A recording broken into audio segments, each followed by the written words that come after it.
வரும் சட்டமன்ற தேர்தலில் தாம் யார் என்று காட்டப்போவதாகவும், அதே சமயம் திமுக என்ன ஆகிறது என பாருங்கள் என்றும் முன்னாள் அதிமுக பொதுச் செயலாளர் சசிகலா செய்தியாளர் சந்திப்பில் தெரிவித்துள்ளார். அரசாங்கம் இருக்கு, ஒரு பால்வளத்துறை இருக்கு, இதுக்கு ஒரு மந்திரி, இந்த நிர்வாகம் அப்புறம் எதுக்கு நடத்துறீங்க?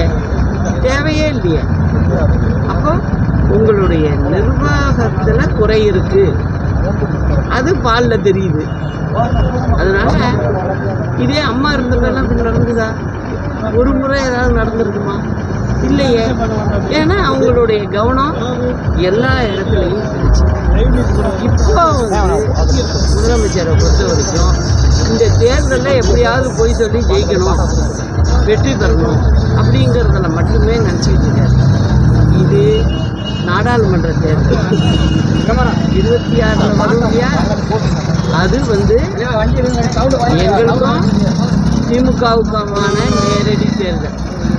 அந்த தேர்தலில் நான் யாருங்கிறதையும் காட்டுவேன், திமுக என்ன ஆகுங்கிறதையும் நான் கணிச்சு வச்சேன். இப்போ வாக்காளர் பெருமக்கள் செய்திகளை உள்ளது உள்ளபடி தெரிந்து கொள்ள ரெஃப்ளெக்ட் நியூஸை சப்ஸ்கிரைப் பண்ணுங்க.